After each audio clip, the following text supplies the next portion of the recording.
listening to Cowboy Shit with Ted and Wacey. Welcome to episode 100. Was that a burp or what? You all right there? Or did you say, No, oh? I said, oh. Cleared his throat. It's not, I wasn't sure if you farted or burped. I wasn't sure what you were up to. This mic was picking up this fart like that's a good fart, so I cannot lay claim to that fart. Oh boy. Well, it's episode 133. My name's Ted Stovin. He's Wacey Anderson. This is Cowboy Shit, where we talk about a little bit of everything, and we call it Cowboy Shit. Last episode for 2022. Been a hell of a year. And already the second episode of our 6th season already, Wacey. Damn, son. We're 5 years down. Or no, sorry, this is our 3rd episode of the 6th season already. Holy smokes. So let's go. Mm-hmm.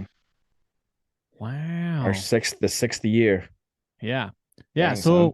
The last one for 2022, like you said, we talked to a friend who's on the 8th episode of the podcast, Zeke Thurston. He was a one-time world champion then. Now he's a 3-time world champion. Done a bit of work since. Yeah, had a good visit with Zeke.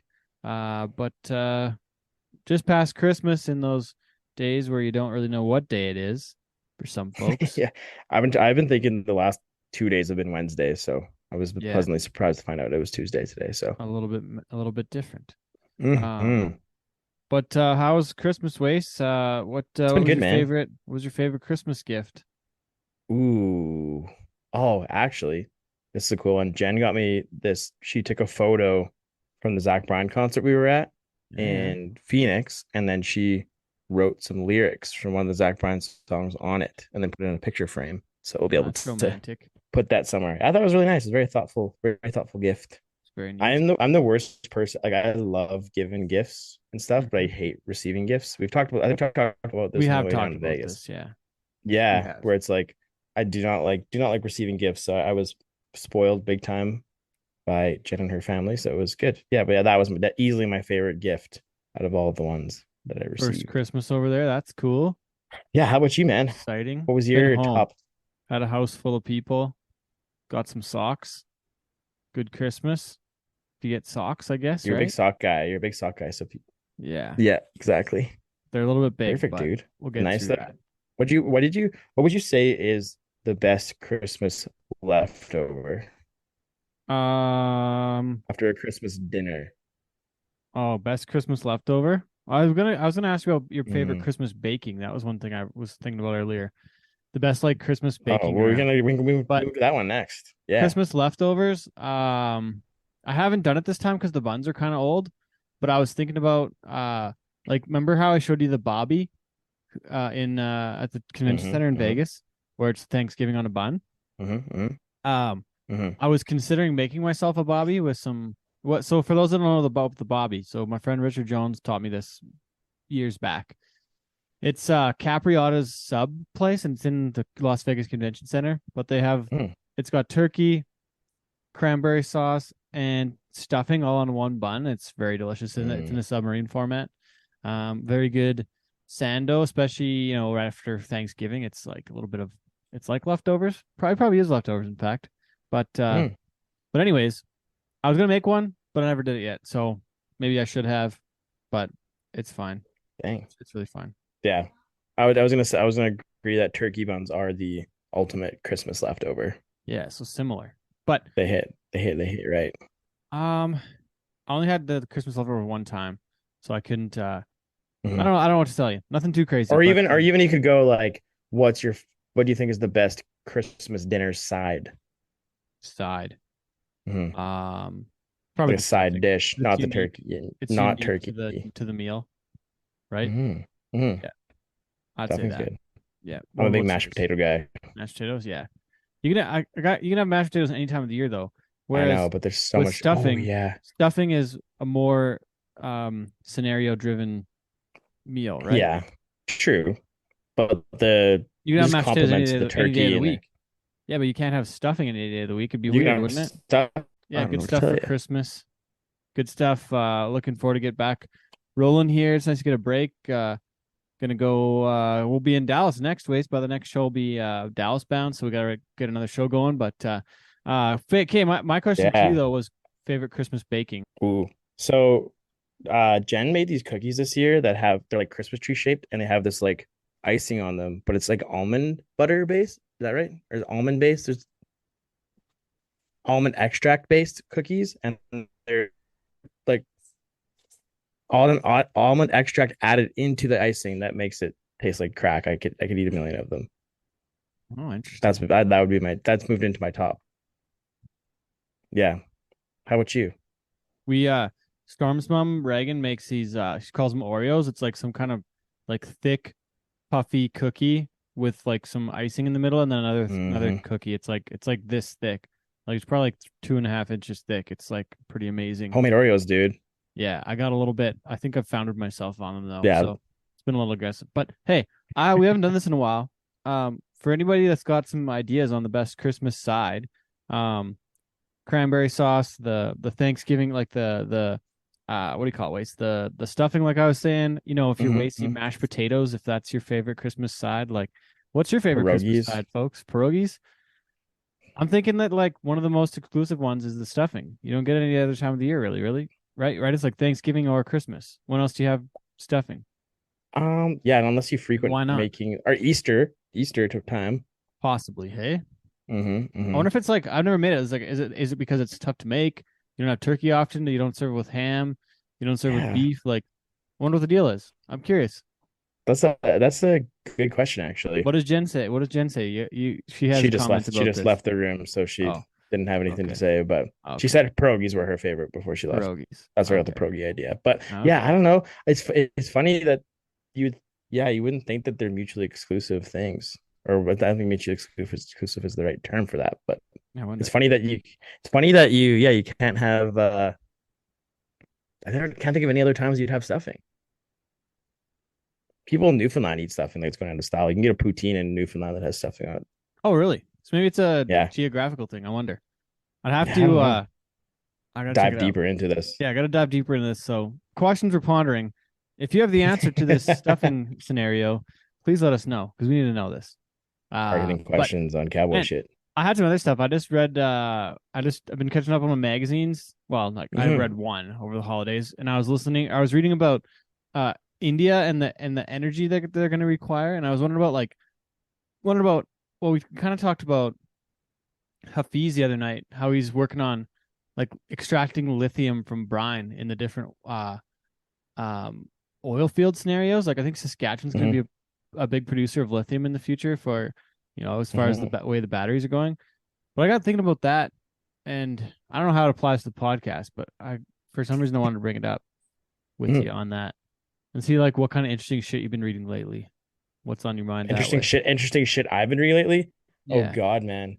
I haven't been reading anything interesting lately. I've been so like disconnected. I've taken an opportunity to not do anything crazy or read anything crazy. I'm trying to Hmm. think of something that what were we? What have I been following? I've been following like the travel chaos of what's been going on in Canada like over the holidays. Like that's been the biggest thing I've Hmm. been like following on like with like how Vancouver just would like canceling people's flights and telling them like they can't do anything for them. And It's there I hard to heard one fly when there's story. 3 foot of snow on the runway.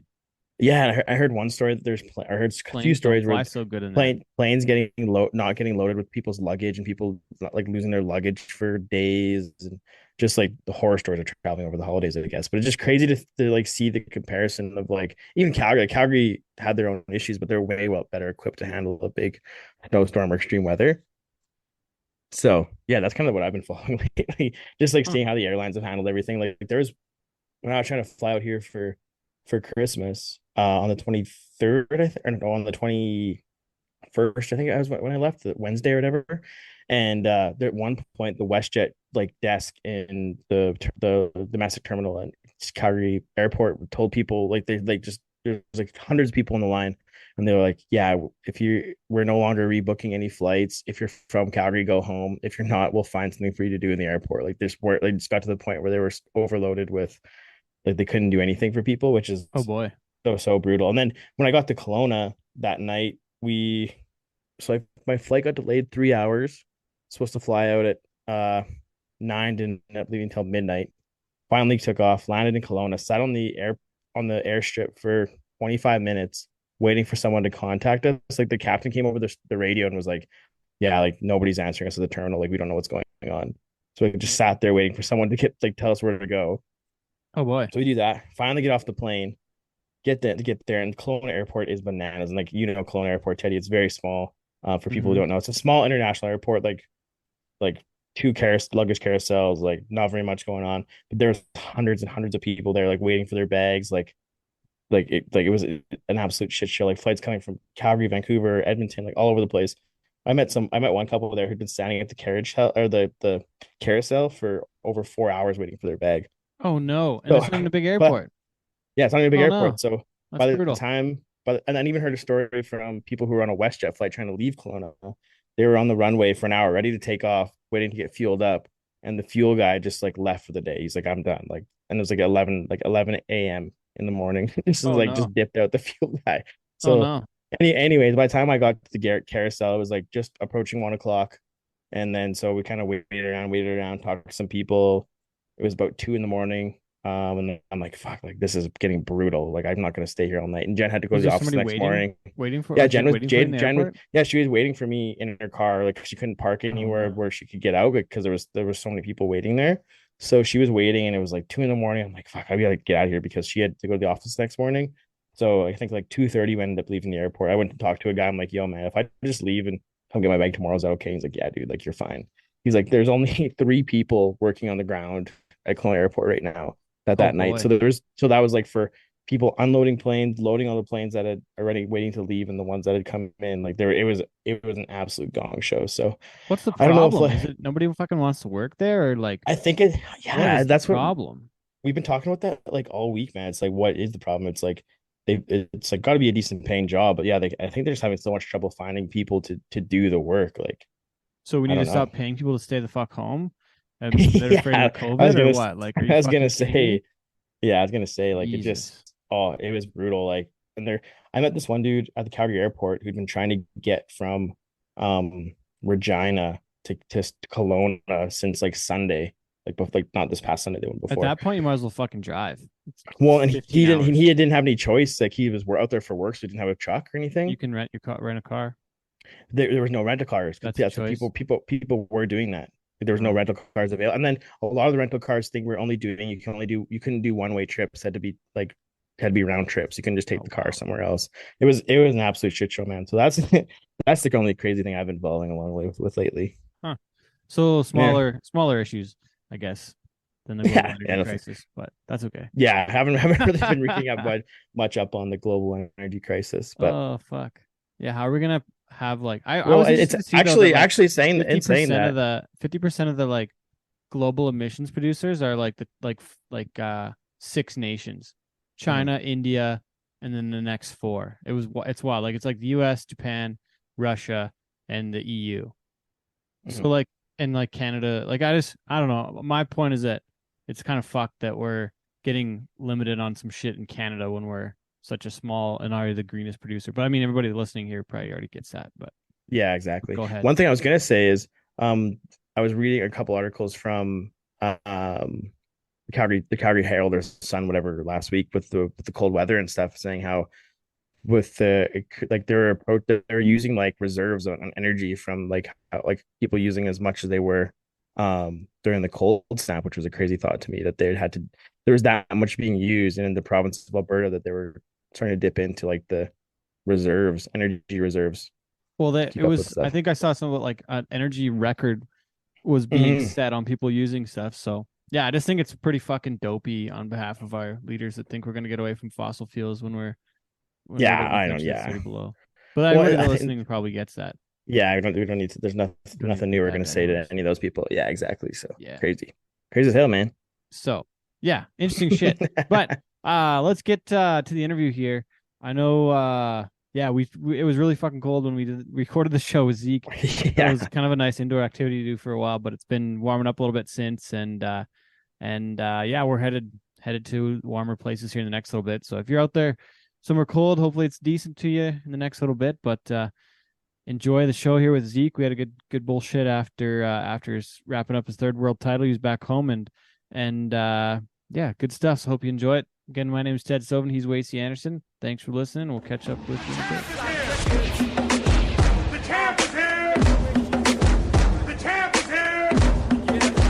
The champ is here!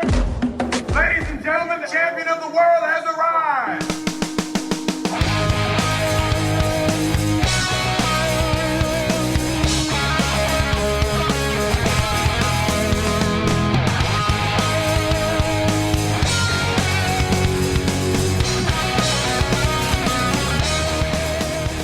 Welcome to episode 133 of Cowboy Shit with Ted and Wacey. My name is Ted Stovin. He's Wacey Anderson. Thanks for being with us this long, folks, or if you're joining us for the first time, thanks for tuning in. With us today is now the three-time PRCA world champion saddle bronc rider. He's got 3 Canadian titles, 8 times been to the NFR. He's got 2 Wrangler NFR Aggregate titles. He owns the CFR record in the bronc riding as well. After this year, it was a 93 1/4 on Get Smart. Coming off his 3rd world title, like we said, please welcome to the show, Zeke Thurston. Hey, thanks for having me. We could just do the whole show just listing off your accomplishments for your career, I think. I don't think so. I got to get right to the first thing, Zeke. I hope it's a myth that we have to bust here, but we were I'll give up my source. They didn't do it anonymously, but we were at Wacey and I were at the Ranchman's last week last week on Thursday, right? And we got talking, and Wendy Daniels, I think she's retiring from Ranchman. They did something there for her on Saturday. Yeah, I think they named the stage after her or something. Yeah, I think Lifetime so. Achievement Award for her. Yeah. So Wendy's been a staple there, and you know her, and your mom and her go a long ways back. But she's like, yeah, I heard Zeke was maybe thinking about retiring, and I'm like, I guess it's plausible, but we better ask him this because I don't know. I've heard that too. I don't know where this got started, but I got lots of gas left in the tank. Okay, I was wondering. I was like, geez, he's pretty young still. He's only probably 20. What are you? 28? In his prime. 29? 28. Yeah. 28. Yeah. So 28 years old. I was like, geez, I don't think so. I'm not sure. Yeah, no, I did. I heard that from a few people. I'm not sure who started that or where they come up with it, but are they trying to punk you like Richmond Champion? Is that what they're trying to do? So maybe. Oh, that was funny. That was so funny what they're doing to Richie. Yeah, I love that. Everybody coming up asking him if he's retiring. Yeah. Telling him congratulations on a great career. That was that, and I didn't want to lead with that because I didn't want to try and joke with you too much. I was serious. Like, I actually heard it, and I was like, I gotta see this. So okay, Zeke Thurston is not retiring. I did hear that going around. Not retiring. Okay, it's funny. It's funny to think of where these rumors start. Like, okay, a guy wins his world title. It's like, oh yeah, he's retiring. Then it's the end of the line. Yeah, some old farmer walking around the trade show at the CFR comes up with it. Tells one guy. I don't know. The next thing you know, it's worldwide news. I've had 15 people ask me if I'm retiring. 15, actually 15 so far? Quite a few. Yeah, they're like, hey, I heard you retire. I'm like, no, I'm not retiring. Okay. Well, hopefully this gets ahead of some of that. Anyways, okay, so 3rd world title, Zeke. I think we got to start off with that. And I mean, before that though, you were I just saw on your Instagram you were just at the Chase Hawks too. So that's kind of the end of the year before Christmas, eh? Yeah. Last thing we'll go to before Christmas. It's kind of tough to get to the Chase Hawks right after you've been in Vegas for 2 weeks, and it's just kind of a tough time of year. But it's a bronc ride, it's a memorial. It's for a great cause. They raise money, they cow cut you off, and silent auction. They have a big supper the night before, so it's a fun event, and it's like I said, it's for a good cause. So plus it pays pretty good. Went down there, win second, 6,400. So not too bad. That's a good 15 grand Canadian, probably. Yeah, it's a good hit. Well, they give away some cool prizes and stuff too at that. I know I've seen some guys who've won like the buckles and all different sorts of things at that event. Yeah, like the buckle, actually, I think being right there in Billings is so close to Columbus, Montana, which is where Montana Silversmith's from. So I think they kind of got like some sort of rights with Montana Silversmith, but that buckle is the closest resembling buckle to like a world title buckle. They look very similar. So it's a beautiful buckle to win. I think they give away guns, some black powder pistols and, knives and just cool prizes and stuff. I think they give them down through third, and they put you on a team, and they make an event out of it, and it's like I said, it's for a good cause, so it's a lot of fun. What did you pick up for that one? What'd you win? I'm not really sure actually. We left before the rodeo was over. The Oh. roads were pretty bad, and so we skinned her north. You know, we weren't wanting to be gone. We've just been home or gone from home for 3 weeks in Vegas. You know, so Yeah. Who'd snow. you go? It was starting to snow and stuff, so we got on the road, and we still ended up driving in bad weather, but made her home. Who'd you go down to that one with? I went with Leighton and Logan.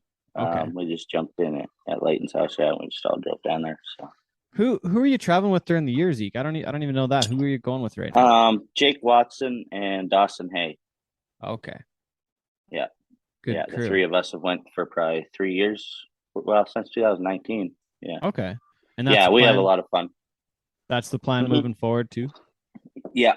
Yeah, that's we'll just keep it the three of us. It's easier to it's easier to enter and kind of get our days with just three. A lot of times I'll fill perfs with 12 guys, or something. And then just it's a little nicer for travel, four guys in a Capri camper. It's a lot. It's they're not very big, but yeah, that's kind of how we've always done it. Three guys, and we just hit the road and go, and we have a lot of fun. How much of your time is spent corralling Dawson around? Oh, all day. It's nonstop, never ending job. Like he actually has a tracker on his wallet and a tracker on his phone and maybe one other item. And he uses them probably 3 or 4 times a day to find one of those things. Oh no! Even just You in have the to get- camper? Yeah, like his Truck? button he pushes, goes beep. Oh yeah, in the camper anywhere. Loses it in his own coat pocket.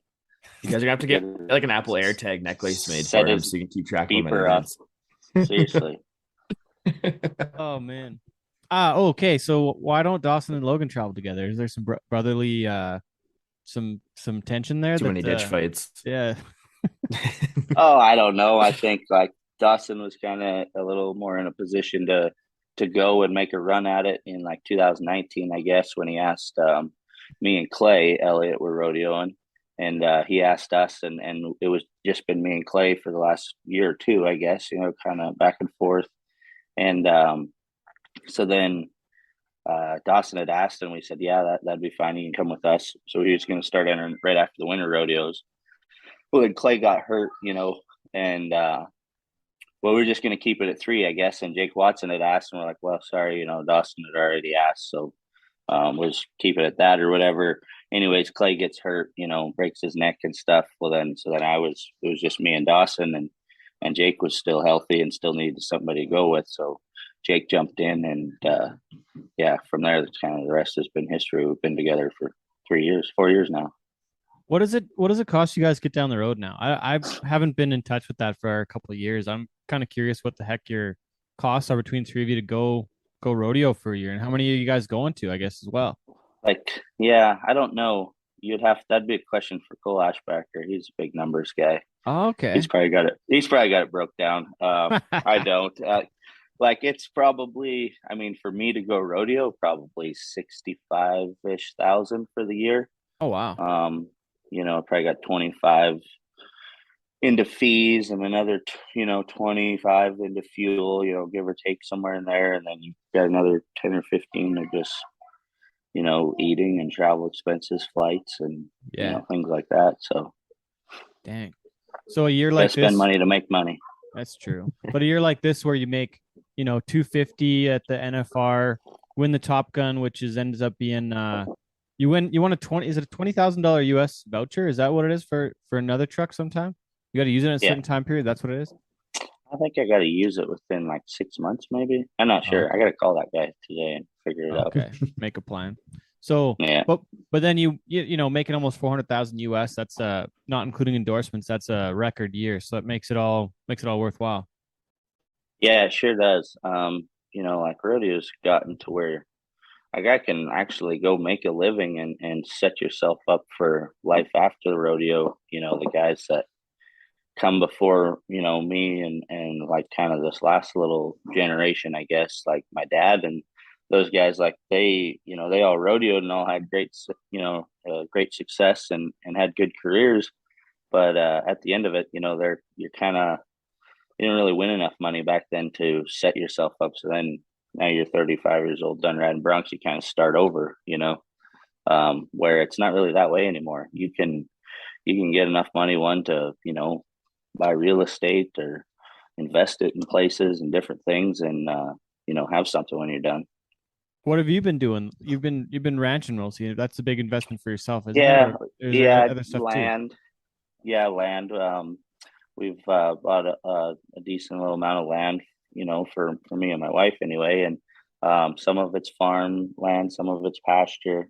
So my father-in-law helps. He does a custom farming on it, and I just pay him as for him to, you know, I'm not around to do that stuff. So, and then we just run yearlings in the summertime, and put them on our pastures and stuff. And we got little pieces of grass that we lease or rent, and so yeah, we just kind of put it into that and different things. And like we were talking earlier, we're going to build a house. You know, our house is pretty small. We've kind of outgrown it with our little family, so get a little more space, you know, and might as well do that while our kids are little and they can grow up in it instead of doing it when they're, you know, about grown up. Yeah. Oh, definitely.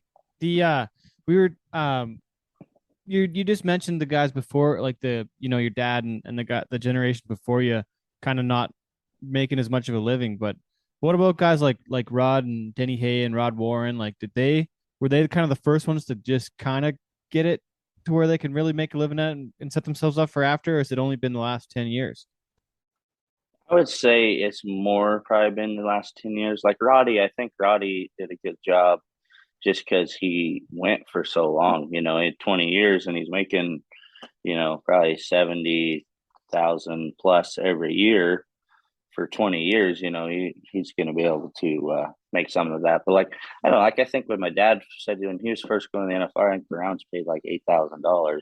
Yeah. You know, so I think that's a little difference than 28,000, but a truck also cost $9,000 back then, not 100,000, right? True. Well, even Donnie Joe, as you know, Don Johansson, he said his biggest win of the year, he made the NFR in 1978, and he actually talked about how crappy it was. He said he was just so tired and burnt out and just wasn't having fun by the end of it, just wanted to kind of go home. But like, we kind of talked about that with a couple guys that were there this year that just didn't quite have the success we might have expected. But what he said though is that he won the George Paul bull riding in Del Rio, and that paid more than what he won at the NFR. He split around, and he was like second and third and fourth. So he placed 4 times out of 10 nights, and I think he made like $4,200. They had to buy their own rooms.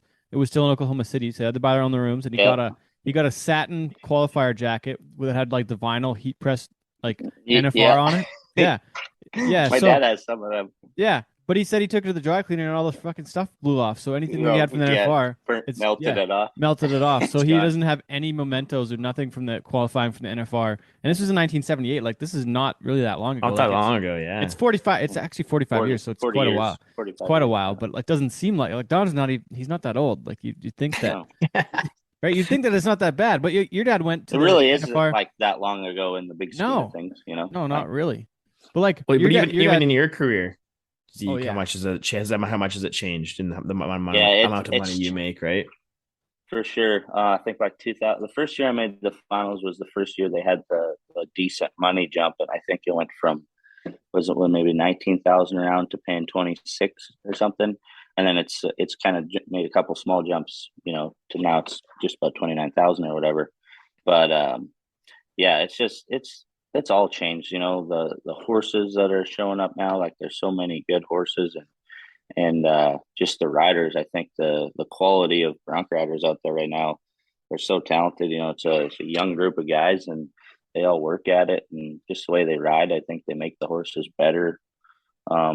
You know, just through their styles and stuff. So it's just all evolved. You know, it's gotten more specialized. Guys work at it a lot more.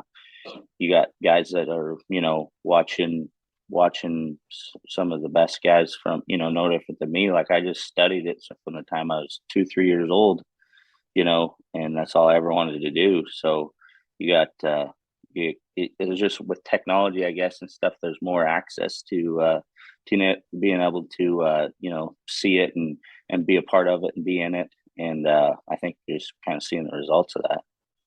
Well, you're now the veteran of this group of bronc riders. How does it feel to kind of be the leader of that pack, and kind of you're the one that people are watching the videos of to kind of hone their own form in? What's that mean to you?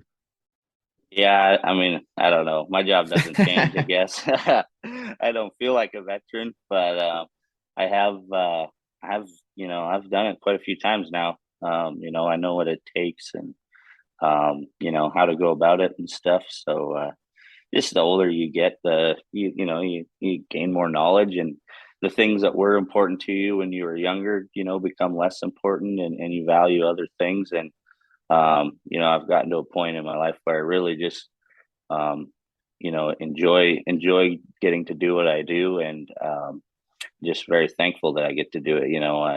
I got two little kids, and like you go to say the Golden Circle Hour in Vegas there, and you hang out with a little girl that's got cancer or some incurable blood disorder. It's that's sad to see, and so there's a lot more to life than riding broncs, but it's what I like to do, and I'm going to do it for as long as I can be competitive anyway. So you're into it. You've got eight NFRs so far. You're 28. How's the body feeling? How are you doing so far? You're where you at? Yeah, really good actually. I kind of seen some of this coming a few years ago, and like I've always, real active guy and keep myself in good shape, but kind of seen like some of the guys that first, were around, or like when I first come around, that were the top dogs, and like fitness and maybe, like taking care of yourself wasn't really all that prevalent, or as I think about Wade Sundell, something you did. Yeah. Like I'm not going to call names out, but a lot of the guys just didn't, they didn't take care of their bodies, and the way they probably should have been, like if you're going to perform at a max capacity, it's a pretty grueling, sport to have to go and do, especially day in and day out, and stay at the top of it. So you gotta, you gotta keep, take care of yourself and treat your body like a machine. And, so you put the cleanest fuel into it, and do your maintenance. And so I started working out quite a bit a couple years ago and stuff, and just kind of on my own, but didn't, all that stuff's changed too, with time. And so I didn't really know anyways. Last little while I've had a personal trainer, and really gotten good results from that. And honestly, I'm in the best shape I've ever been, and I feel great. So ready for 2023. So what does that look like? Is that somebody kind of close by in Big Valley or Stettler or something? Like you go see them a couple times, or you got stuff at the house, or and then how do you do that on the road, and how do you eat well on the road? None of that's easy. It's actually, no, it's not. It's a program called Champion Living. So it's Doug Champion, which is Richie Champion's brother. Okay. And so Doug rodeoed a little bit and stuff. And then, whatever course of action, he ended up, taking this, personal trainers, route. And then he's been a part of rodeo. So he's kind of turned it into a rodeo fitness type thing. And which he's got clients that aren't rodeo guys, but it's a lot, it's mainly geared towards rodeo athletes, and shedding a little light on that side of the sport. Anyway, so I signed up with him, and he just got me eating what I should eat. I've always ate really good. I just never did realize I didn't eat enough. So just that side of it. And then obviously the building physical strength side of it. He's a guru at that stuff, and so I do what he tells me. It's 5 days a week. There's lots of mobility stuff, stretching, just everything you need to keep yourself feeling your best, so you can go perform your best. But as far as getting it done on the road, it's a little tricky for sure. You don't always get to it, and then eating healthy on the road is hard. A lot of nights you just maybe hitting up the old Maverick for a bag of trail mix and a coffee to get you down the road. But we do our best. We try not to just fill yourself full of junk, eat the best you can, and and make do. So like I said, sometimes just eating is the most important. So it's not always the best, but you gotta have feel for your body. So Is that a you lot make of do. sit down meals different times? Like try and have a mix of salad in here and there, or like you have to have a lot of Yeah, protein to keep the energy up kind of thing while you're on the road and late nights and early mornings and traveling all the time? yeah, for sure. We always try to get at least one really good meal in for the day. You know, whether that's steak or your vegetables and a healthy carb or something to get you through. And then, but a lot of times you might end up stopping for a chicken McEgg or some from McDonald's or whatever every morning and grab a quick coffee and keep rolling. But we do our best. Like I said, it's not the easiest. Some guys do have, I think, refrigerators and kind of take their prepackaged meals with them. We don't have a fridge, so we don't do that. But As I said, the work you do in the off season must pay off in that sense. Like you may be able to kind of get away with not being as diligent throughout the season and just letting kind of the work you put in leading up to it kind of take the wheel. I think so. Because it's, like the busiest part really isn't that long. You've got July, August, September, it's kind of 3 months. You can probably count the last part of June in there for sure. 3.5 months. But if you go into it ready, prepared, you're feeling good, you're healthy, strong, if you won't maybe get to add on to it all the time. But if you get a free extra 3 hours, you go roll around in the grass and do some stretches and push-ups and things like that, or whatever. Just even just the mobility side of it, because you're spending so much time in a vehicle and in a fixed position, you get sore and just as much sore from driving as you do from riding. So just being able to know how to deal with that stuff and keep it at check is huge. And then like you said, if you got extra time, you can go work at it a little bit if you want. Wacey's favorite American restaurant, I think, is probably Chipotle. Am I wrong? Uh, Or you think it's for like Texas Roadhouse? for like fast food for sure. But if we're gonna sit down, Texas Roadhouse ribs, man. I wish we had those up here. What Yeah, they're really good. What are your go-tos when you guys are going? Zeke, I wonder about Yeah, that. like if there's a Texas Roadhouse around, like we'll go get us a steak or whatever, like decent. Like we're not fancy or nothing, but we do like decent food, so we'll go try to find the best quality food or best restaurant we can and go eat. Because I would say the other 70% of the time you're not eating the best food. What are you guys using to find the best restaurants? Is it like some word of mouth, or is somebody in the truck like on their phone and looking up the best places, or is it is there? Yeah, Outside Dawson, he's trying to find his phone. No, Jake likes to eat. Jake knows where all the best restaurants are. He's been to every one of them. He's got them on speed dial. Outstanding. Other than that, like, what are you guys listening to on the road? What's like who gets to choose? Who gets to choose like the music, or we listen to podcasts or silence? I like podcasts for sure. Kind of everything. You drive so much that it's and whoever is driving usually plugs their phone in or whatever, puts on their tunes. So it could be anything at any hour. Any artist. It might be the girliest thing you've ever heard, but we sit in that truck so much it doesn't really matter. But we do listen to podcasts and things sometimes, and if not, we're just bored and fight with each other. What kind of shows? Yeah, what kind of shows listening to? We listen to, usually we get a rump chat in once in a while. Jake's he's more of the podcast guy. Jake actually likes books on audio. Yeah. Nice. Yeah. And actually I've never really downloaded them or anything for myself, but all the ones that I listened to with Jake, they're pretty good. I enjoy them. What's he listening to? Is he listening to fiction or is he listening to like all sorts of stuff? Yeah. We listened to one that for like 3 days that was about the Indians of the Great Plains, Oh, that'd be cool.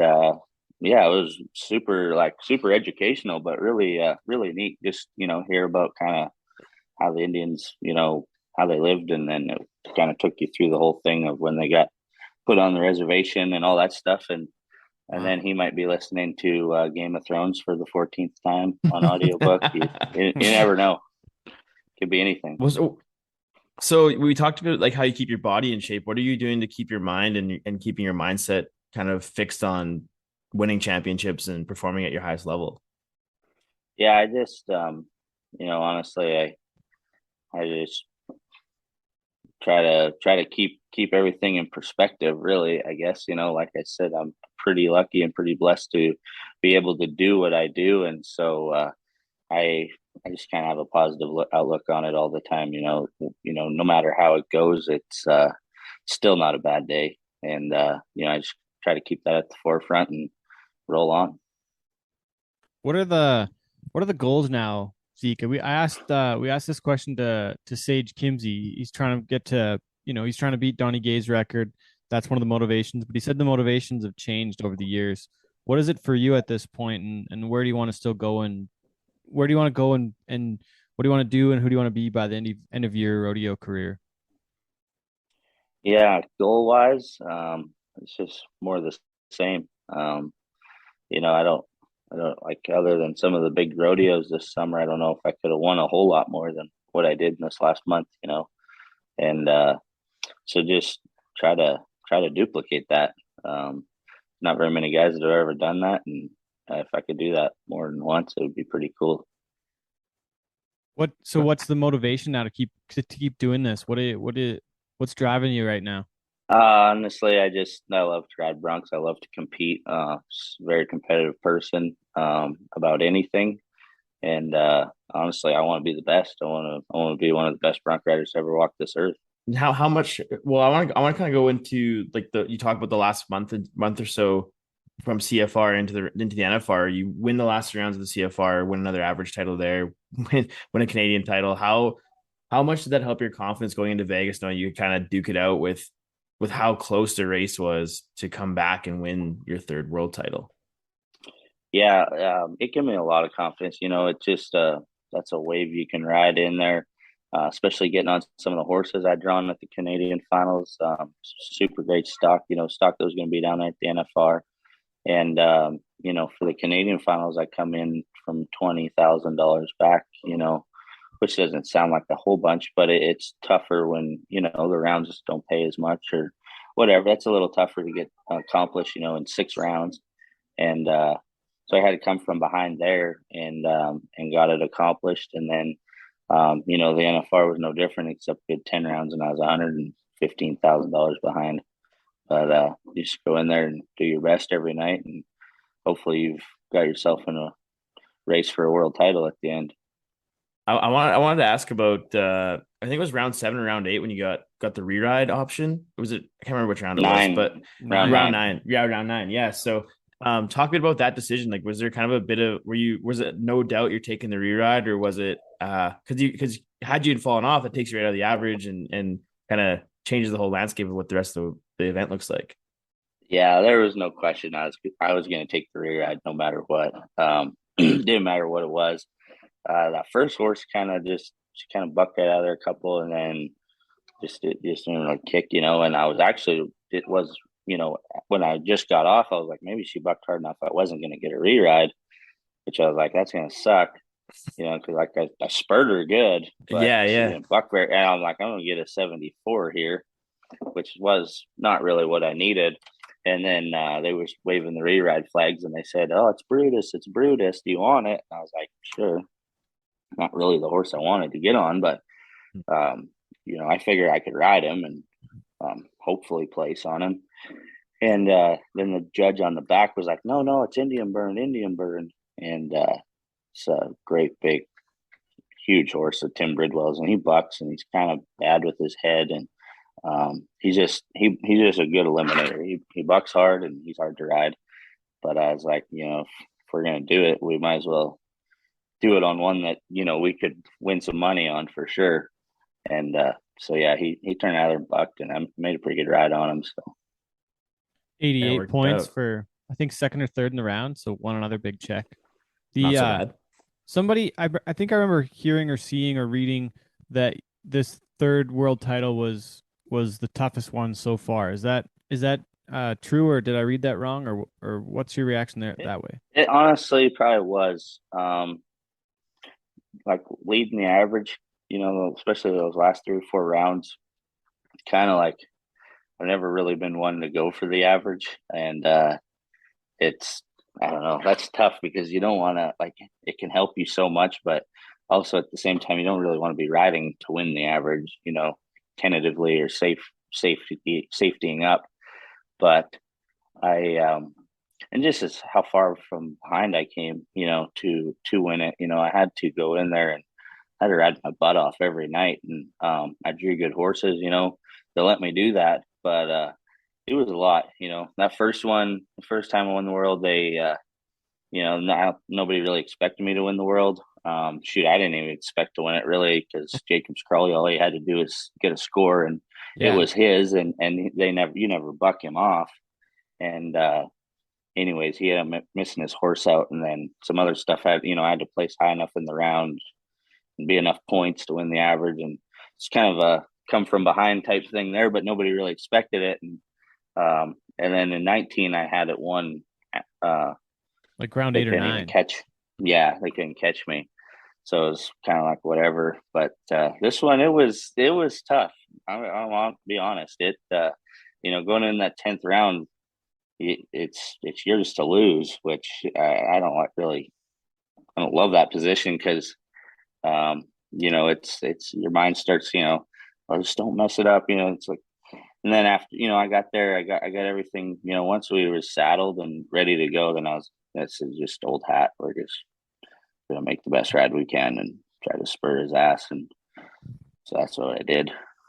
And then that's what you did, and that's what you won. Split another round win in the 10th round too, wasn't it? 89. Yeah, split the 10th round. Yeah, I've never won the 10th round, so split it. That's pretty cool. And didn't Colby split it with you? Yeah, Colby. Yeah, mm-hmm.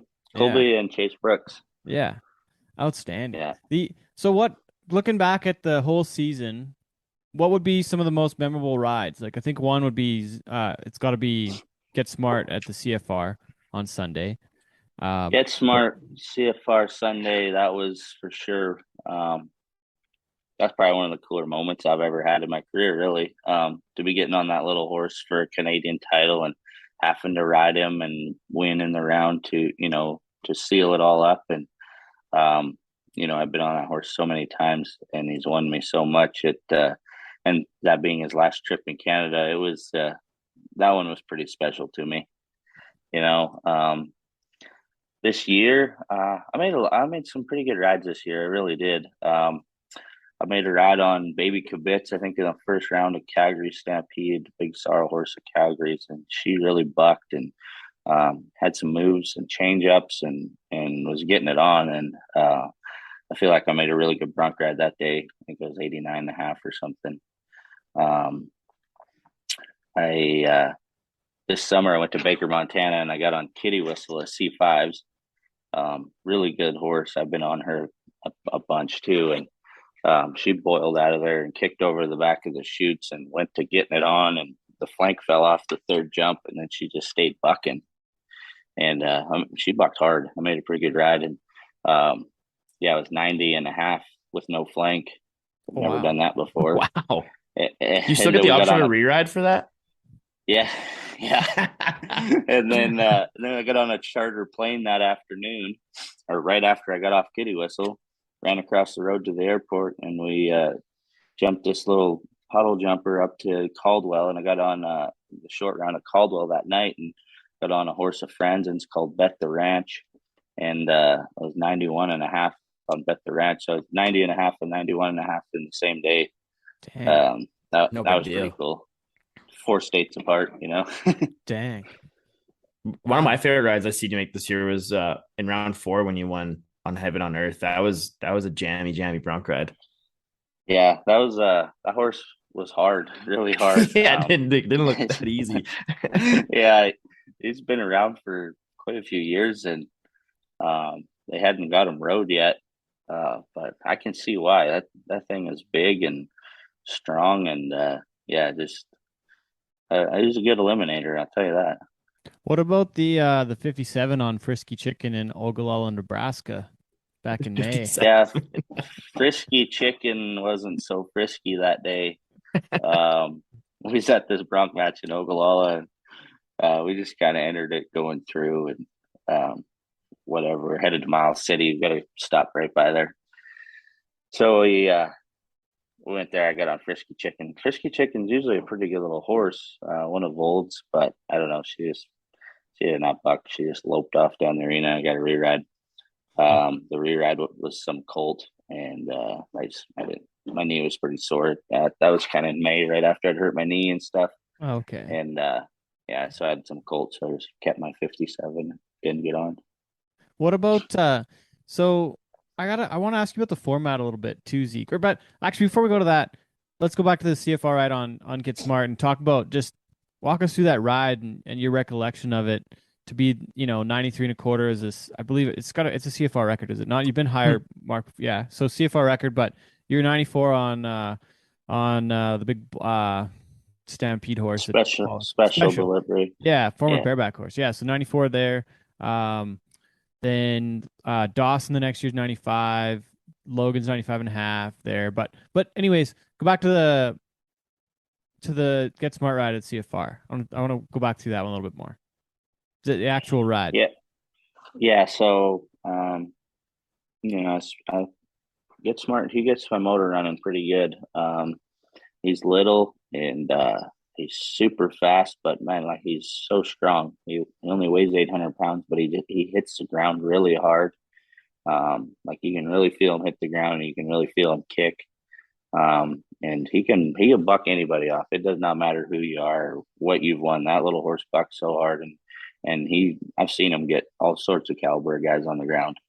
And so I had my work cut out for me. But anyways, same thing. Once I'm ready to crawl over, it's straight business. And he kind of stalled in there. They hit him with the hot shot, and he jumped into the front of the gate a little bit, and then kicked over his head in the buck and shoot. And I just was like, it's time to go. He don't wait for nothing. He gets it on. And so I just started spurring, trying to stay ahead of him. And he got going out through there. And he got to the middle there, and he was really bucking. He was jumping 4 feet in the air, and he was belly rolling and kind of doing some crazy stuff. And then he kind of got a little more level as he got up to the fence, and then kind of went into the wall and come off of it. And I just tried to spur as hard as I could. Did you know you'd broke the record when your feet hit the ground coming off the pickup horse? I didn't know what it was going to be. I knew it was going to be pretty good. I've been on that horse a lot of times, and that was honestly one of the buckiest trips he's had. Like, just the way he was belly rolling. He was feeling it. Yeah. His head was coming back. Yeah, 20 years old, still bucks like that. I was trying pretty hard there, and so I knew it was going to be good. I didn't know what it was going to be. But man, just the whole crowd was standing up. People were going nuts. I got so many fans, and it's, that's almost one of the coolest parts. Honestly, it really is, just to see how many people get behind you and cheer you on, and they truly want to see you win. That's really cool. So you couldn't have scripted a better ending? No, it's like a movie. Would you how would you rank that ride compared to the one on Special in Pollockville?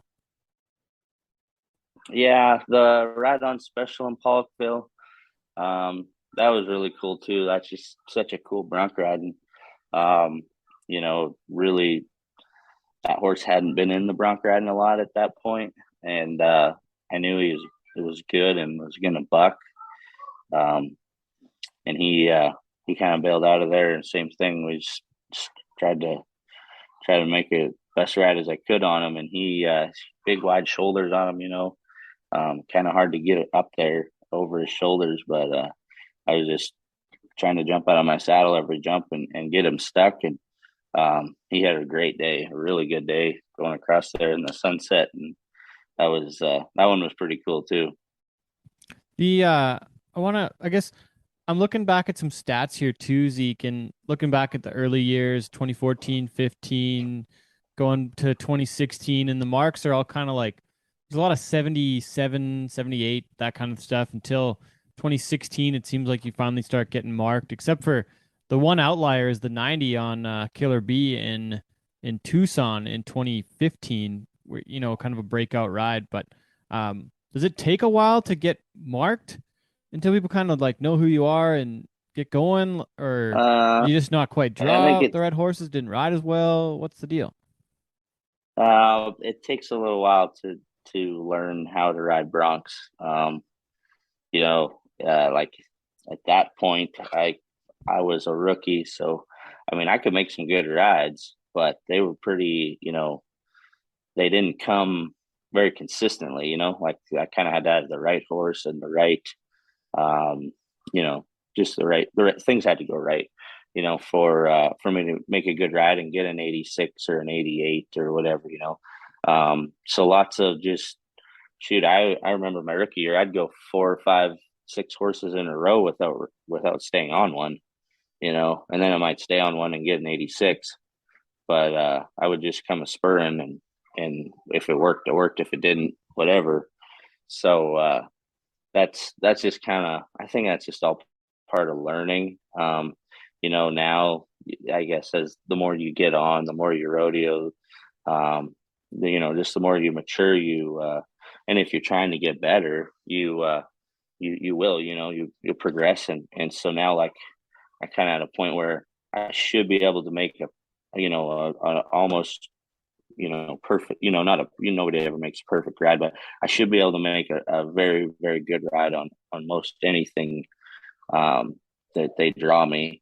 And that's just learning how to ride different horses that have different styles, and how you got to be able to get by the big, strong ones. You know, everybody rides the little springy, boingy ones that jump 4 feet in the air and kick over their heads. You know, everybody rides those really good, but to me, I think it's the guys that can ride the high-headed, droppy, strong ones just as good, or the little fast, low to the ground ones. You know, you got to be able to make a really good ride on every horse, and that's what I've really worked on over the years. And hope, you know, that way, hopefully they can't draw you a horse that you can't, you know, go win something on. Do you think that's something that Dawson Hay is going through right now? We see it, like he obviously deserves to be where he is and makes like unbelievable rides, but we do see him buck off here and now. Do you think he's going through that same kind of trajectory that you did at that stage in your career? Yeah, 100%. And Dawson is actually, he's improving so much, especially in that aspect. Like even down there in Vegas, I think it was maybe the second round, he had a horse called Mighty Mo. And this time again was not easy. And Dawson rode really good for what that horse was, and he had to put out, you know, quite a bit of second and third effort, you know, to get by him and get him twisted. But I think he did end up placing. But I just told Dawson, I'm like, dang, Dawson, like you're turning into a bronc rider, because that thing would have bucked off a lot of people, and you found a way to scratch through it, make it look decent, and win some money on them. To me, I think that's what sets guys apart. Well, And Dawson, he showed me that 3 times during the NFR, some pretty big second efforts. And I told him, you know, I'm like, you're on the right track, because if he can get some of that stuff lined out a little bit, Dawson easily world champion material. And you've got like the Killer B ride too, which was pretty unbelievable. That was the best bronc ride I've ever seen in my life. Really? Easily. I should have been a 96. Wow. It was crazy on TV. I can only imagine so it would have been like to the shoot level. He come across the front of the buck and shoots there where my horse was loaded. I was just standing there, and I bet his saddle was going 4.5 feet above the top rail of the buck. Wow. So that horse was bucking so hard, and he spurred its ass for what it was, and that was a good ride. Really some of the photos from it are unbelievable. Like there's some of the coolest bronc riding photos I've ever seen. Yeah, it's crazy. Jumping as high as the gate, and you're stuck in the middle of the neck. Oh man, cool. It should have been a 96. That was rank. How much does that fire you up when you're kind of next in the line? Have like seeing like especially your traveling partner and someone you've been around a lot over the last few years, just gassing one. Like what does that do for you and getting you pumped up to ride? It fires you up. Does me anyway. Yeah, like I watched that and I'm like, holy smokes! I'm like, all right. Watch this, guys, and hopefully I can go, you know, obviously I didn't get a 92, but I'm gonna go try to hang it all over one, you know. It's talking about the actual rides too. It was something that Billy Epbauer did where, or not, maybe not did, maybe just how we rode, but in the bull riding, they're never supposed to get your chin. But in the bronc riding, it kind of looks like you get a couple more points sometimes, maybe. I don't know. I'm just speculating here, but Sometimes not really. I have trouble with my chin, like I don't know. I get my chin goes. Some guys don't really have that problem. I think because I'm a kind of a skinnier, leaner type guy, long skinny neck on me, just not as strong. But it's I don't know. I mean, it does. If for me, like I get a really good hold with my feet, and so that power has to go somewhere. So my probably my best attribute is my spur outs, or that's what I work the most at, because I know that's what starts the ride and sets it up, and it also kind of sets the men apart from the boys, in my opinion. So I always try to have really good spur outs, but like when that horse jumps out of there, and that horse weighs 1,500 pounds, and it jumps out of there and hits, and then the next jump is, if I'm going to hold my feet for two, the next jump is a pretty substantial jump. That power's got to go somewhere. So if they're pulling on your feet, usually it ends up going up through your chin. So they get my chin there, and then sometimes if they get it bad enough, I can't get it back down. Other times it's just some of the styles of horses, or kind of want to get a guy's chin. But honestly, everybody's got a style, and everybody likes something different, I guess. But as long as you're making a good spur ride and it looks good, I think you're gonna win something. What are your thoughts on the markout rule then? Do you think it's something that's yeah, we talk about it quite a bit on the show here, this how it's, I don't know, we're on the fence about it, or we're not the biggest fans, but I want to hear it right from you. So to me, the markout rule is I think it's the best rule in bronc riding. Dang. Because it's it kind of, like I said, it sets the men from the boys. You've got Get Smart or Wild Cherry or something like that drawn, and when you nod, that thing explodes in two, faster than you can think. Like it's all reaction, because when you nod like that, those things are firing out of there. And when Wild Cherry boils up around over top of the post, and she's got an 8-foot rear out on her, and then she jumps and kicks the back of the chutes right there as soon as she hits, that's pretty hard to get spurred out. And in my opinion, the guy that's going to spur out is the guy that comes to win first. If you reach up there and dirty well demeanor, and because you're taking a chance at getting bucked off, because she's going to kick the back of the chutes right there, and there's a good chance she's going to throw you off. But if it works, there's a good chance you're going to be set up to make an outstanding ride and probably get a 93 or whatever, So that, to me, that's why I like the rule. If they did away with the rule, whatever, I'm still going to spur my horses out.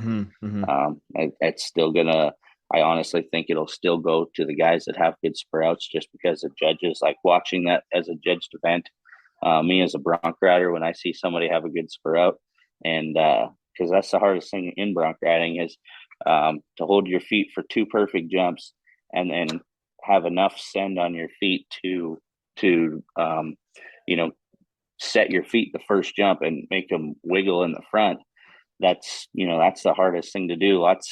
You look back, that's where it's changed so much. There's so many guys that can do that, where you used to see guys pick up their timing from their cantle, spur them out, hang a jump, and then start spurring, things like that, where if you can spur your horse out for two jumps and your feet come perfect, and then you ace that horse, to a judge, that's a no-brainer, because it's like, man, that was, when I watch it, I'm like, holy smokes, that was a great ride.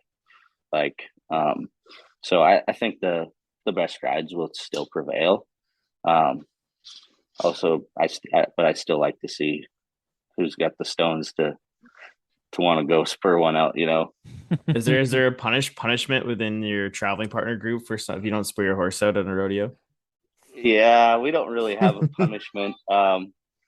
it's none of us are too. I mean, it happens. Like, I'm not gonna say Mhm. it doesn't. Yeah. It happened. You have one squirt out of there low and beach out, or you miss her, whatever. Things happen. But for the most part, we don't get too many yellow flags thrown on our crew. I think we all feed off of each other for that reason. And that's honestly, that's where our success comes from. For sure, it is. But it's like I said, it does happen, but just can't make a habit of it. Well, and at this point in your career, like what's like how slow are the rides happening for you? Like you've been on had thousands of horses at this point. Like what's like are you kind is it kind of like slow motion for you at this point, or is it still happening pretty fast? Or I guess you probably don't really think too much while you're on the back of a horse either. Yeah, it's it's just like muscle memory, especially the first couple jumps. The first few jumps they happen pretty fast, but not so fast that I can't tell what's going on. Like I can see everything out in front of me, and but that's where when you're about ready to go to war. Especially if you got them spurred out, then it's like you're just waiting for that timing so that you can turn loose and try to hammer on them. And so it's almost more of a concentration, I guess, right there. And then after, once the ride's going, I mean, I can see I hear weird things. I hear what some things that the announcer's doing, or you can hear your buddies on the back of the chute sometimes, or whatever, but, yeah, it's different, I guess. What's the wildest thing that you've heard or had happen while you're on the back of one? Oh, I don't know. Like, I can't remember, um, exactly, but like, you'll be I just know, like, you'll be riding sometimes and you hear somebody yell something, and then you'll be like replaying it in your mind, but like I'm sure it happens so fast, like your brain probably thinking so fast, but it like while you're on the horse, you're like, why am I thinking about this while you're making a rock ride? It's different. It's different. Oh man, I remember one time on a steer in Nanton at like one of the rodeos in the August or something. Remember like being on the back of one, having two hands down, and like I felt like like a rib pop out, and just not being able to breathe, and just like trying to grit it out, and just and trying to make trying to make it from there. That was one of the weirder ones. Then Yeah. there was like a puddle going by in Alder Flats, also in the steer riding, and it was going slow enough, and this cow was just hobbling down the arena, and I was like, oh shit, I don't want to land in the puddle. I remember like kind of bouncing Hopefully I around a don't couple fall in times, there. and yeah. Yeah. Oh boy. I guess like I'll hear things like, well, I'm getting on, that the announcer might say like right before I ride, say like they say something silly or whatever, and then you'll be thinking about that while you're riding. You're like, why am I even thinking about that? You definitely made that up. Oh boy. Yeah. Is there times like I know in the bull riding, I remember personally, and Wacey probably had this happen too, but thinking like, oh yeah, I'm gonna make the whistle, I'm gonna make it like then you kind of like safety up and grip down and then just bam, get tilly-whapped, like get slammed. But I mean, like is that a mental thing where Wacey and I weren't mentally strong enough to stay on long enough, or like does that happen to you too, Zeke, where you're like, oh yeah, I'm about to win this, or is it more you're focused all the way through to just get that you have more to focus on where you got a spur to ride, so there's maybe less going on, or I don't know. No, I think I don't. I mean, I'm a big advocate on riding for 10 seconds. Like I Okay. always spur 3 or 4 jumps after the whistle. Like if you ever watch me, so I don't ever want to get in a position where I think like I want to be waiting on that 8-second whistle. Like I want to be able to know physically and mentally that I could spur that sucker for 10 seconds every time. Um, but shoot, like I've never like clamped up and had that happen. But like this summer in Pendleton and at Tremont, and I had a horse, Major Huckleberry, went to the finals, and big dude was bucking. He was getting it on that day, and I was making a great ride. And 6.5, 7 seconds, my stirrup just flies off my left foot. But No. I reached up and set my foot. My stirrup comes off, and then my leg comes back, kicks me in the butt, and I end up mutton busting this huge horse by both sides of his halter, looking him in the eye, landed underneath. He should have stepped all over me. Yeah, how he didn't, Oh I'm not no. sure. He missed my head by inches. He would have crushed Damn. my skull. But uh, and so I was like, son of a gun, why'd that happen? So then we go a couple more weeks, and I was in Pendleton short round, and I had weekend departure at Calgary's, and super cool little horse. I just got on her the week before in Ellensburg, and I've been on her lots and get along really good with her. And she did a little rare out and hit, and she was just stacked up there at the grass. And I mean, I had a chance to win Pendleton probably, and we was getting it on, and she was having a great day. And I reached up and stuck her, left stirrup's not there. I'm like, what? Kicked me, same thing. My foot comes back, kicked me in the butt, and I landed beside her. I'm like, what the heck? Anyways, I took my left stirrup up a hole and haven't had it happen since. So, Huh. Dang. That's but that sucks, like that's Mhm. 2 rides right there. Like that bronc match is 10,000, 15,000 added. Pendleton's 40 some or 60 some thousand added. Like that yeah. probably cost me, 15,000 or more. Both times stirrup comes off at 6 or 7 seconds, Is that a gear thing where your stirrup leathers get broken down and the leather stretches a bit and you just don't quite feel it and it just kind of blows up, like it blows off on you like that? Like it's a tough one, isn't it? Honestly, I think I had my saddle set. Like I think I had my left stirrup was longer than my right stirrup. But it's this one, like I'm not big on changing a lot, so if it's working, I just stick with it. Yeah. But like I said, you take it up one hole, that could make all the difference. But that is a hard part about bronc riding. Like our equipment, it changes lots, but it also has to be just perfect almost, or as close to perfect as you can get it. And that can be a frustrating thing, setting up your equipment. I had a journalist actually ask me. There was one night when I was down in the media room, and Susan Canode introduced me to a guy from the Review Journal who knew Rod and knew Clint Malarchuk as well, like knew Rod Hay, and then Clint, like you guys would know who Clint was, or is. And he asked me about rodeo in Canada and how I was doing. He's like, you guys only have like 10 contestants here. That's not many. I was like, oh, actually 13's the most ever. So 10's a really awesome year if you count That's not bad. breakaway, right? Like it's really great. And Yeah. and he was like, so what, and I was like, no, rodeo is doing great in Canada. We got this, and this, and we got Calgary's doing great. We got the CFR has been solid. Ponoka's a huge event. We got the bronc riding, and then I was like, there was a record until I think 2013 or 12, like 12 or 13, where Canada had a bronc rider at every NFR up to that point. And I think Luke Butterfield was really pushing to get there and be that guy and make it, and just barely missed it. But what do you attribute to the bronc riding being such a huge or maybe the question is why are there so many great bronc riders to come from Canada, and what do you attribute some of your success to over the years, or some of the influences?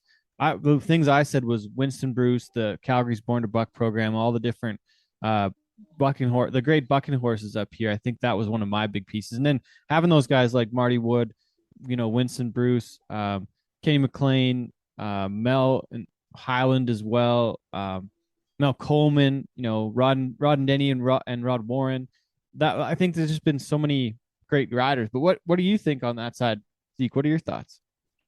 Yeah, I 100% agree with you. I think it's like Ty Murray was saying on the telecast, like they love this event in Canada. Bronc riding's, it's kind of almost a staple event. The Born to Buck program was started up here through Calgary, so they've been breeding these horses to buck and kind of specializing in the sport up here, through their stock.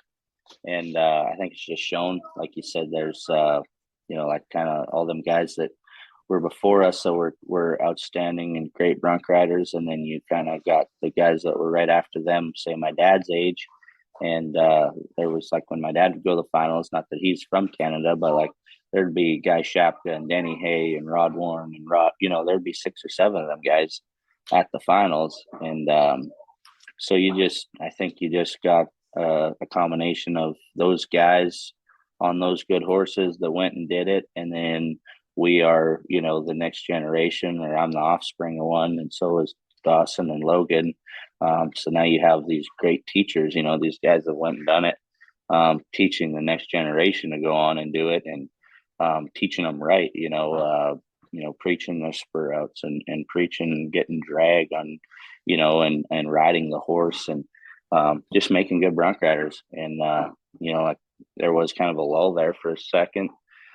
And then, I made it on my rookie card in 15, and like me and Clay and Jake went in 16.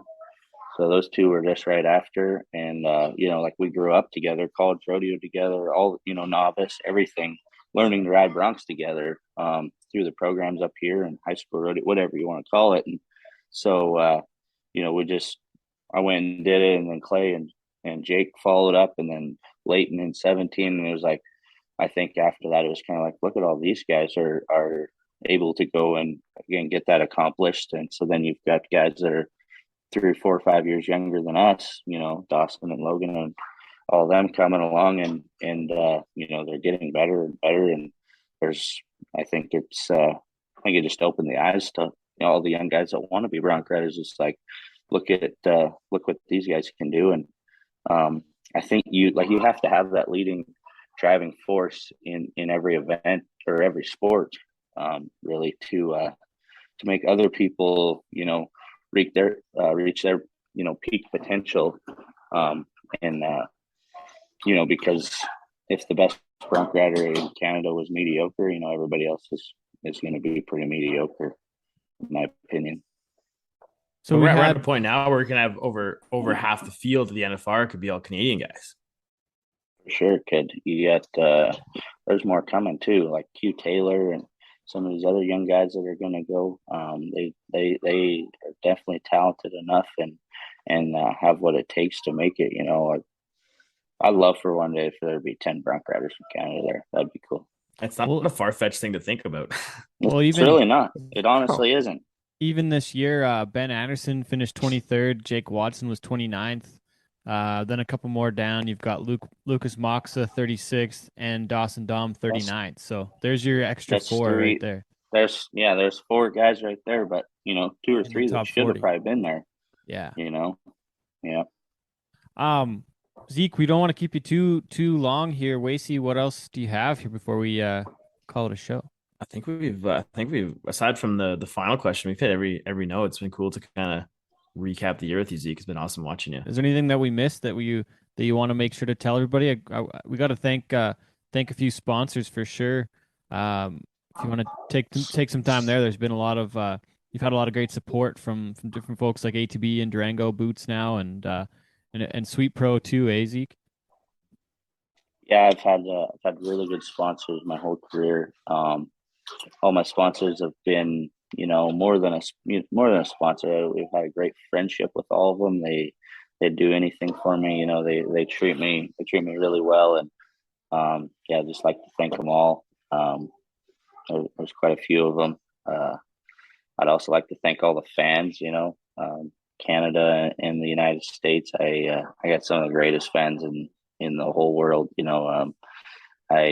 It doesn't really matter where I go. I could go to a bronc ride in Nebraska or in Washington, and people, are there and they come up to me and, hey, we're huge Zeke Thurston fans, and we love watching. It doesn't matter where I go, and it's that's honestly one of the biggest things to me. It really makes me feel good, and it's just super nice to know that you got people rooting for you, no matter where you go. And so I appreciate all that, and so let everybody know I'm not retiring.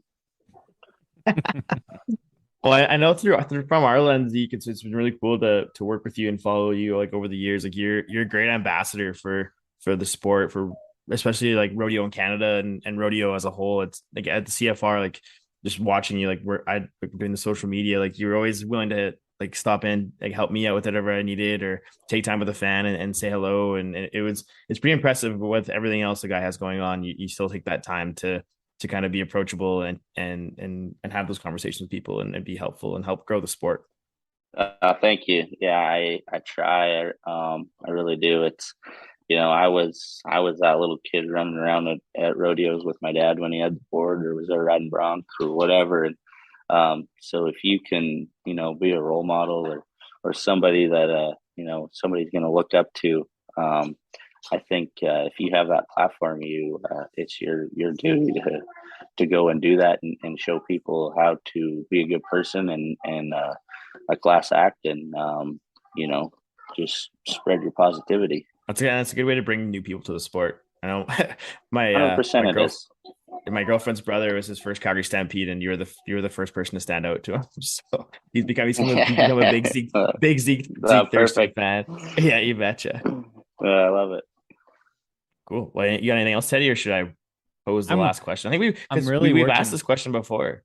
Yeah, I think we've asked this before, so it'd be interesting better to see look how at, much it's changed over the years. Yeah, we got to better pull that clip from the last one and see how they match up. But yeah, Zeke, the final question we ask all of our guests: what is your definition of cowboy shit?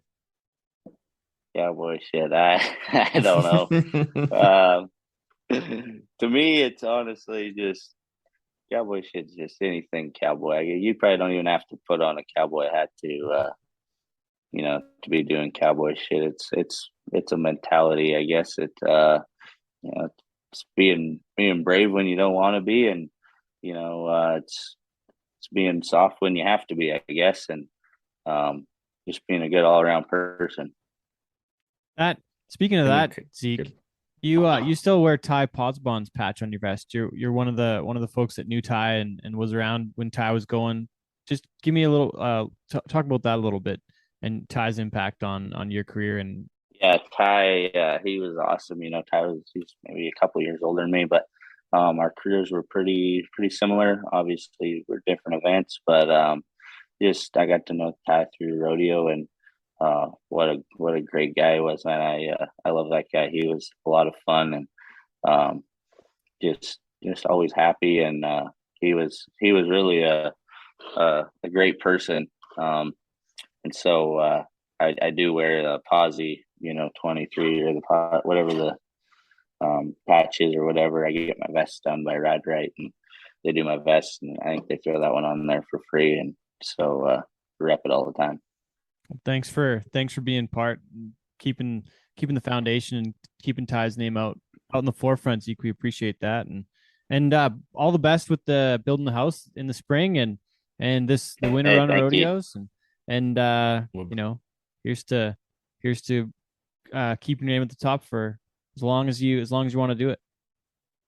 That's right. Awesome. Well, thanks for doing this, Zeke. We appreciate it a lot. Merry Christmas to you guys, and we'll catch up again. Thank soon. you guys. Awesome. Merry Christmas. Have a good one. Gotcha. Yeah, take you care, guys Zeke. Too. Okay. All right. Take care. You bet. Rodeo with $256,000. It is world champion saddle bronc rider Zeke Thurston, Big Valley, Alberta. Our Ram Top Gun winner 2020. Welcome back. Thanks again to Zeke Thurston for joining us on episode 133. It's almost New Year, Wace. What's your New Year's resolution for this year? New Year's resolution for this year. Oh my God, I gotta be a bit more strict on this upcoming one compared to my this 2022's. I think just kind of devote more of a routine. So like build a routine when we're on the road or we're not on the road in the downtime. Like just have things set in place like for activities and staying active and keep on moving, because I was feeling a little dragged down after the last few months. Places. Yeah. Find a way, man. Yeah, true. Find a way. How about you? What do you got? I don't have one. I'm just gonna keep living. Have not made a plan. It's reasonable. But I wrote down what I'm looking forward to in 2023, and I think for me it's got to be like helping grow the team and build the crew a little bit here, and working on removing myself from some of the pieces so that I can be a little more just kind of I gotta take it a little easier. I had a little too much on the go this last year, so I gotta kind of refine that a bit. But what else? Looking forward to being warm in the winter a little bit. Kind of planning to go hide out somewhere in the somewhere warm for a couple months. So see what that looks like. Well, not a couple months, but a couple weeks, I guess. Nice. It'll be kind of cool. Looking forward to Dallas here coming up, the big show there. What else? Looking forward to a couple of big events, Panoka.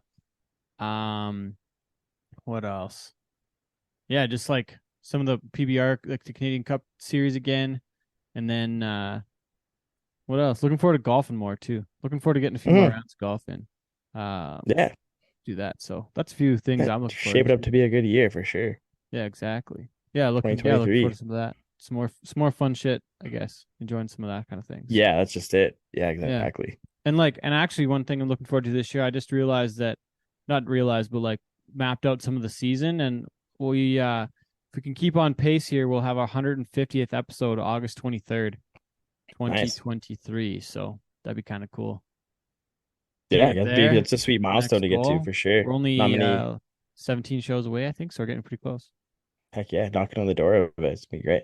Yeah, just keep rocking and rolling, man. What else though? I had another thing. So I was reading, like I said, I was reading that you and got thinking about the energy thing, which is kind of wild. Mhm. And then I got reading a story about Big Bend National Park, which is down by Alpine, Texas, Okay. and on the Rio Grande River. I don't know if you ever went to the Alpine College. I did. Rodeo. Yeah, You that's did? one of my favorites. One of the, I tell when I tell people about my college rodeo days, it's one of the places I tell people about because it's such a cool Yeah. part of the world. Yeah, it's Yeah. remarkable. I wish that I would have been more conscious of Big Bend at the time to like go and do something there. Like this story made me want to like go back to Big Bend, but then it got me thinking. I was like, what are some of the most beautiful places that we've been to? And I got to think about like some of the stuff in my memory. I know when I was doing the shrooms with the doctors on the golf course, that the golf course was really beautiful at the time because I felt like I could see for miles. Dude, we But- have one of the most beautiful places in the world, like an hour from Calgary. Yeah, Banff and Lake Louise is beautiful. And it's neat to be around like that. I'm with you on that. I'm just thinking of like what else is. I was more thinking of the hidden gems. Like I was thinking that you'd probably be like, yeah, man, like this part of Saskatchewan is really awesome. Dude, You just northern wouldn't think about Saskatchewan it. is a beautiful place. Yeah. So where though? Where exactly? Because I would say really up around like north of PA. So I can't remember what the name of the is park it is. L'Orange? No, Or is it like, like- there's a national park that starts like just like where they had the really? bull riding. Yeah, that where The Waskesiu Elk Lake Ridge is. thing? And stuff. Yeah, like Uh, that's the start of a national park, and it's gorgeous up there, man. There's like trees for days. Even like Nipawin, Saskatchewan is like one of the nicer places I've been to. Like that. Wacey Lake, Prince Albert. It says Prince Albert National Park. Yeah, right there. Yeah, so the start of that Oh, is really wow. cool. Going into like this beautiful, beautiful part of the world. 3,700 kilometers. It'd be Mhm. oh wow, 1928 they opened it. Really? Yeah, So this is Waskesiu, eh? yeah. Waskesiu is cool, man. It's a cool destination. And Oh then dang, that is cool. yeah. Yeah, and like Nipawin, Oh, wow. you probably never really got I to remember spend being too much Nipawin. time around there. No, I But remember going it's- there one time. There was a really nice golf course right by the Yeah, the hotel, Evergreen but golf never really course. got to go. That's Never where really we did got my to play brother's it before bachelor I was party. much of a It's golf guy. beautiful, yeah. And the lake, like we did that Really? bachelor party on the lake, and it's really, really nice up there. Like the Oh, northern neato. Saskatchewan lakes, kick Yeah, I was ass. wondering, because Big Bend is like off the beaten path. I was more looking for like that kind of thing. And I mean, Mm. that's probably one thing I need to do this next year is like go and get back into the nature of things a little bit more too. One But of the cool places I've been when we went and did like a family road trip one time, went down to Cheyenne Frontier Days. And like we Yeah. went into the Black Hills of South Dakota, like kind of where Mount Rushmore is and stuff, and the Crazy Oh, Horse yeah. statue. It's a beautiful part of the world too, man. It's really neat. I only remember being at the Black Hills, like Mount Rushmore, one day, and it was really, really cold. Yeah. It was all covered in snow, so it was less. And going down through Deadwood, man, you've been to Deadwood before, right? Not in my recent memory. Like not Oh, okay. Yeah, we It's like drove down through. even like we watched the Top Gun movies over the holidays and the new system Mhm. downstairs, and like I'd never watched the original Top Gun movie start to finish before. It's like one of those things where like I I haven't seen. It was like when we did Harry Potter and all that shit and Star Wars over COVID. Like I had never Yeah. sat down and watched those movies. I Badass. gotta work on some of that shit. But Yeah. off the beaten path, I was trying to think. I haven't been there, but I really want to go. I really gotta go check out like Writing on Stone. And Dude, so sick. yeah, I gotta go see some of that at some Mhm, point. And then what else? I don't know. I was trying to think about some of that stuff. But even like where we were up in like northern Alberta, like when you did that sales run like through St. Oh, Paul yeah. and stuff, like in Man, the you fall missed time. Dunvegan too. That's one of Storm I and used to I's live up. favorite I've been to places. there a bunch. Oh, okay, yeah. So that's one of the Yeah, places yeah. that Storm and I a couple times we've had the dogs and we'll go and even if we're going up to like Keg River or whatnot, we'll go and stop at Mhm. Dunvegan right by the river there and just hang out and have a sandwich and walk the dogs around and just kind of like take a little break. And then you know what else was really cool? I met the guy that has a store in La Crete, which is way up, like I guess it's like 5 hours north of Edmonton. I met him at his cabin, and he had a cabin right on the like I guess what the hell? I gotta look at what river it is up there. I don't let me go. Let me look quick. I should know. I don't know if it's the It's the piece, isn't Mackenzie it? or the piece. Yeah, I forget now which one it is. I gotta look close by. Mackenzie County. I just gotta look here quick. I forget. Yeah, no But worries. Yeah. It should be the Peace River, isn't it? Because that's Yeah, it should be the piece. Yeah. yeah, it is. Yeah, yeah. So his cabin was like on a corner of the Peace. So Mhm. we just went across the ferry, and then his place was like right on a bend in the river. It was unreal. It was like Very cool. overlooking it, like probably from a few hundred feet off the river, like super super cool. So Nice. so that was really neat to see that place, just kind of hidden gems in the middle of nowhere. But think about like the amount of friggin' trees up there. Oh God, yeah, it's crazy. It's a beautiful. Unbelievable. In the fall time, that's like one of the most beautiful places. It's Yeah, like so unbelievable. the colors are man. Another hidden gem would be the area of Saskatchewan that my dad grew up, like the rolling hills of southern Saskatchewan. Like it rolls in, Oh, kind of like really? his hometown's Rockland, and you kind of like like how flat that like southern Saskatchewan is. Like you go south of Moose Jaw, and it's real flat. Get to Assiniboia, and you kind of work your way down to Rockland, and my dad's hometown, and it's like right kind of borders along the northern part of Montana, and it's just beautiful, like rolling hills and coulees, and it's really nice. And the further east you go, you get into the Big Muddy, where like those Butch Cassidy's and that kid hid out for a little while, and it's a really cool part of the world too. Which way is that? Further east, like towards. So you go straight south of Moose Jaw to like Rockland, then you work your way east towards like Cornack, and Big Beaver, like into the Big Oh, Muddy, like okay. Bengoff area. Yeah, Oh, I that's a see. beautiful. Yeah, it's really nice. Oh, interesting. Okay. Huh. Mhm. Cool, man. Which is nice because Well, when you think of Saskatchewan, you don't think of that, and that's like a beautiful part of the world. huh. Mhm. Neato. Neato. Another one we could say for us, anyways, was the Everglades. Like I never ever once Yeah, thought to go to the that was Everglades. really cool. That was really cool, man. Yeah, that was really neat. I'm with you. It Mm. was so unique, and to see friggin' like, wasn't it gators, like Yeah. alligators on In the the side of the wild. road in the ditch? Yeah. So that's got to be a Yeah. highlight from 2022. We never really talked about that highlights from this year for us. Yeah. That was probably a highlight doing Oh that shit. trip. Oh yeah, The trip going for to Disney Cade and all that Kelsey's stuff. wedding So was sick. unreal. Yeah. Getting engaged to Storm, that was big That should time. be pretty high up there too. That Hey, made the list. congratulations, by the way, Teddy. Yeah, I guess we You hadn't ever really made announced it you ever publicly. made this public yet? Yeah, this is good. That was So a highlight for the year. yeah, dude, that's a sick. I guess don't for know. me, like Sedona would have been really cool. Yeah. Sedona's Like a on neat spot. Jen was cool. I was on stage with the Arkells. That was pretty neat. That's pretty neat. A couple highlights. Yeah, I guess singing completing Amarillo by Payphone. Morning with Core Blund was pretty cool too. Oh yeah, at the George Strait concert. Yeah, George Strait Oh yeah. concert. Yeah. I guess I was on the screen for the for Patty Pimblett's intro Oh, at yeah, UFC. yeah. UFC. Yeah. That was pretty It's been a good. good year, man. It's been a good year. Yeah, we had a lot of great shows. Just looking back, looks like we had Dustin Edwards on the show back in February. That's pretty sweet. We were trying to trick Dustin into getting trying to get him to propose to Allie on the podcast. We thought it could be they That'd be a met nice on the moment. show. They Yeah, accidentally it'd be a met on the nice moment. show. It could be like, it could be so Full circle moment. we might put out a petition for people to sign for Dustin to propose to Allie on the show. See what kind of support we can get for that. So we're gonna Hell put that yeah. out to the people. So make sure if you know Dustin, be like, dude, you met her on the show. Like you're gonna You have to gotta that. do it, dude. It's At only this point, fair. you have no choice. It's Yeah. only fair. So vote for the trails on Cowboy Shit. That's something we're gonna look for in 2023. Hopefully. No pressure, Oh, yeah. Dustin. No pressure, though. I'm not trying to force you anything you don't want to do. Wacey, what's up with your hat, man? Where'd you get this old Bud Light Cup hat? That thing's sweet. That thing I got retro. it. I saw a guy wearing it, and saw a guy wearing it in Vegas Really? at the trade show, and I was like, "Dude, where'd you get that hat?" I offered to buy it off his head and everything. I was like, "I want that bad." Yeah. And he's like, "Oh, I got this in this place called Old School Hats." So I went and ordered it like that day, and it was at home when I got back from Vegas. You ordered it online. Yeah. And is it Yeah, new? Old School Did Hats. are they Yeah, I allowed think to they use must that have just logo? Or? must have just sewn the logo on it. I don't know. I It wonder. was just a sweet hat, and I really wanted it. So, Huh. especially now Maybe with the PBR some- moving into its 30th year, we're the same Might age. be- Me and the PBR. might be a little bit of copyright infringement. Who knows? But hey, they maybe don't want to fight it. Who knows? I wonder. I don't Anyways, know. They can. okay, man. Well, thanks for the show. Thanks for making this work today. Thanks everybody for Thanks, buddy. listening. Thanks for another year. Happy New Year from all of us. Yeah, thanks for another year down on the editing side. Mr. Sean Morton. I know this was the last minuter for you. And then what else? Thanks everybody for listening. If you have any New Year's resolutions or highlights of the year you want to share with us, give us a shout, send us a note, and we'll see y'all next year. Thanks, Wacey. Thanks for doing this show with me now. 6 whole See you seasons. next year, Teddy. No, wait, 5 next year. 5 years? This is 5. Yeah, we're working on 6.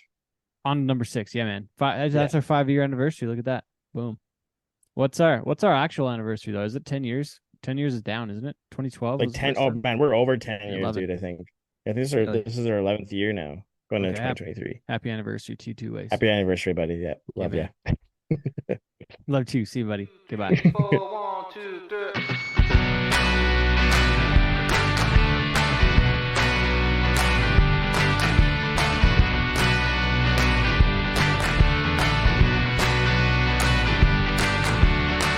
I cast a long black shadow over you and all Whitechapel.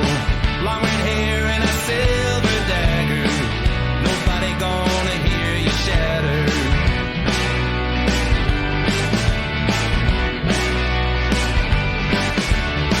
That moon rising overhead, that blood running through my head. Little mama, you sure look fine. Sleeping on your own tonight. Yeah, you're sleeping on